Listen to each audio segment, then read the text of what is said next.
Қайырлы күн әріптес. КТЖ, яғни КТП-ны күнделікке қалай жүктейміз? Міне мынау біздегі КТЖ деген ол КТП, яғни қазақшасы КТЖ. Басамыз. Сіз алдын ала бұл жерде өзіңіздің КТЖ-ңызды жасап қойған болатынсыз. Мен мысалы 8-ші А сыныбын алайын. Осы жерде мен өзімді тауып алайын. Міне тұр, қазақ әдебиеті пәні. Міне менің КТЖ-м алдын ала жасап қойған КТЖ-м тұр мына жерде. Енді осыны жариялау керекпін. Ол үшін қазір жариялауда тұр. Мен жариялаудан алып тастаймын. Төменгі жағында жариялау деген тұрады міне. Ең төменгі жағында жариялау деген тұрады.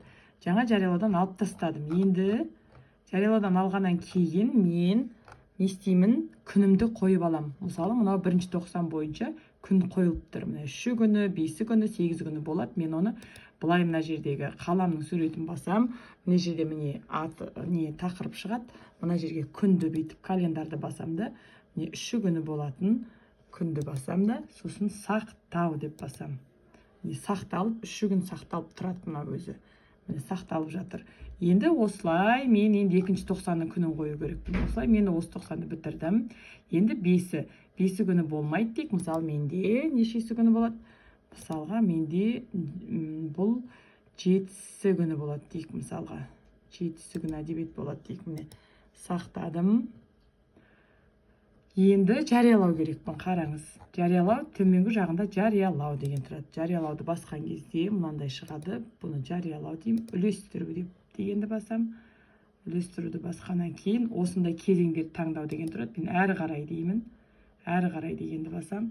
Содан кейін мына жерде мынаны белгілеу керекпін. Бөлім бойынша белгілеп шығам. Менде неше бөлім бар, соны бәрі белгілеп шығам. Мына жерде қазір менде көрсетілмей тұр. Өйткені біздің мектептің күнделік кезетінде 2-ші тоқсанның кестесі жарияланған жоқ. Сондықтан бұл жер осылай тұрады. Ал қай жерде күнделік кезет бойынша кесте жарияланып қойды, мынау кесте бойынша күнгімге өзі тұра қалады. Содан тағы да төменгі жағына түсемін де, әрі қарай дегенді басам. Әрі қарай дегенді басқаннан кейін үлестіру деген батырманы басам. Үлестірілді болды. КТП менің үлестіріліп тұр. Оны қазір қайтадан КТЖ-ны басып тексере салам. 8-А сыныбын қарасам, менде міне өзімнің аты жөнімді басқан кезде қазақ әдебиеті пәнінде мінекейіңіз, міне менің КТЖ-м үлестіріліп тұр. Жаңағы менің 7-сі деген күнімде тұр ма жерде 7-сі болып, бірақ ол мына жерде сабақ кестесі жоқ болғандықтан мына жерде міне бос тұр. Міне бұны қазір жариялаудан алып тастап барып өзгеріс енгізіп қайта жариялаймыз.